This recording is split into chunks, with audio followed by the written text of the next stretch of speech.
Assalamualaikum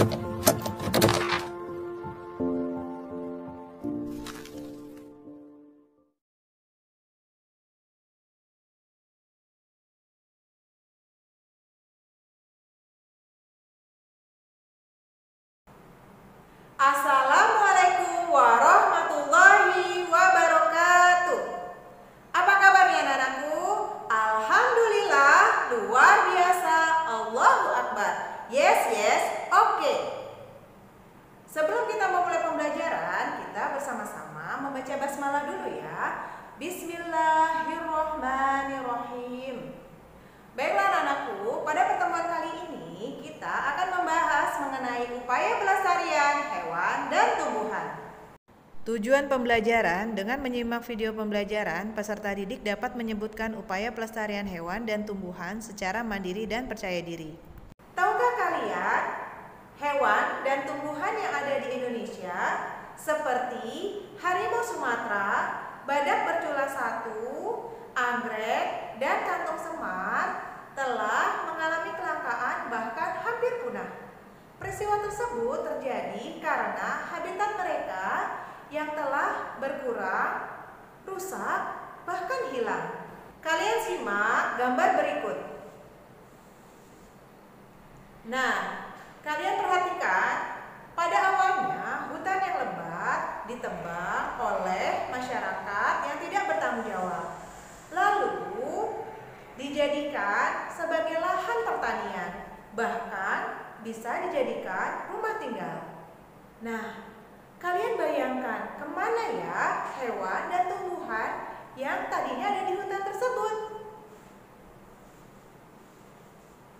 Nah, anak-anak, bagaimana sih upaya kita untuk melestarikan hewan dan tumbuhan tersebut? Upaya pelestarian hewan dan tumbuhan. 1. Melakukan penangkaran. Penangkaran adalah upaya perbanyak melalui pengembangbiakan dan pembesaran tumbuhan dan satwa liar dengan tetap mempertahankan kemurnian jenisnya. Yang A. Pelestarian hewan langka dapat dilakukan melalui langkah-langkah pelarangan atau hukum tegas berburu hewan langka dan mengganti bahan yang bersumber dari hewan langka dengan bahan sintetis atau buatan. B. Pelestarian tumbuhan langka dapat dilakukan dengan langkah-langkah tidak menebang pohon sembarangan, melarang illegal logging atau penebangan pohon secara liar, sistem tebang pilih, melakukan program reboisasi dengan menanam bibit tumbuhan yang sudah langka, dan melakukan pemeliharaan tanaman dengan benar. 2. Mendirikan tempat-tempat perlindungan hewan dan tumbuhan langka. Dapat dilakukan secara in situ dan ex situ. In situ adalah usaha pelestarian alam yang dilakukan dalam habitat aslinya. Contohnya, yang pertama Suaka Marga Satwa, yaitu suatu kawasan yang melindungi hewan-hewan langka yang hidup di dalamnya. Kedua, Cagar Alam, yaitu suatu kawasan yang melindungi jenis tumbuhan langka yang hidup di dalamnya. Yang ketiga, Taman Nasional, yaitu kawasan pelestarian alam yang mempunyai ekosistem asli yang digunakan untuk keperluan ilmu pengetahuan. Secara ex situ adalah usaha pelestarian alam yang dilakukan di luar habitat aslinya. Contohnya yang pertama, kebun binatang, suatu kawasan untuk melestarikan satwa-satwa langka dari berbagai daerah. Yang kedua, kebun raya, yaitu suatu kawasan untuk melestarikan tumbuhan-tumbuhan dari berbagai daerah. Yang ketiga, taman safari, tempat wisata keluarga berwawasan lingkungan yang berorientasi pada habitat satwa di alam bebas.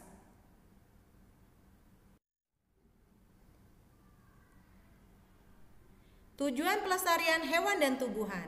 Yang pertama, menjaga keseimbangan ekosistem agar kehidupan di bumi tetap berjalan baik. Yang kedua, melestarikan keanekaragaman hayati yang bermanfaat bagi ilmu pengetahuan dan masyarakat. Yang ketiga, memenuhi kebutuhan masyarakat, misalnya untuk bahan bangunan, makanan, dan obat-obatan. Yang keempat, menciptakan lingkungan yang nyaman dan mengurangi pencemaran udara dengan adanya berbagai jenis pohon. Dan yang kelima, dapat dimanfaatkan sebagai tempat hiburan dengan membuat taman rekreasi atau kebun binatang. Bagaimana anak-anak? Kalian telah menyimakkan materi yang telah Ibu berikan tadi mengenai upaya dan tujuan pelestarian hewan dan tumbuhan. Nah, sehingga Ibu berharap kalian dapat menyebutkannya. Apa sih upaya dan tujuan pelestarian hewan dan tumbuhan? Nah, baiklah, untuk kesimpulan pembelajaran kita pada hari ini adalah yang pertama, upaya pelestarian hewan dan tumbuhan dapat dilakukan dengan cara apa? Ya, penangkaran. Ya, yang pertama, pelestarian hewan dapat dilakukan dengan cara hukum tegas terhadap para pemburu hewan langka. Yang kedua, ya tidak menggunakan bahan yang berasal dari hewan tersebut. Nah, menggantikannya dengan bahan sintetis. Lalu untuk pelestarian tumbuhan apa saja? Ya, untuk pelestarian tumbuhan yang dapat kalian lakukan adalah melarang adanya penebangan liar atau illegal logging. Yang kedua, tebang pilih. Dan yang ketiga adalah ya reboisasi atau penanaman hutan kembali. Nah, setelah itu apa? Ya, mendirikan tempat-tempat perlindungan hewan dan tumbuhan. Contohnya, ada cara in situ dan ex situ. In situ di dalam habitat aslinya. Contohnya apa saja? Suaka marga satwa, cagar alam, dan taman nasional. Lalu, secara ex situ atau di luar habitat aslinya apa saja? Ya, betul. Kebun binatang, lalu taman safari, dan kebun raya. Sedangkan inti dari tujuan pelestarian hewan dan lingkungan adalah menjaga keseimbangan ekosistem dan melestarikan keanekaragaman hayati. Nah, kalian paham kan dengan materi yang Ibu sampaikan? Ya, untuk memperdalam materi kita pada hari ini, kalian akan Ibu beri tugas untuk mengisi tabel yang berisi tempat perlindungan hewan dan tumbuhan. Nah, Ibu beri contoh satu. Ibu beri contoh nama tempatnya adalah Taman Nasional Ujung Kulon. Nah, lokasinya ada di mana? Di Banten, betul sekali. Dan hewan yang dilindungi apa? Badak berjula 1. Nah, kalian lanjutkan ya untuk mengisi kolom yang lain. Baiklah, terima kasih. Semoga bermanfaat pada pembelajaran kita hari ini. Kita tutup pembelajaran ini dengan sama-sama membaca hamdalah. Alhamdulillahirabbil alamin. Ibu tutup.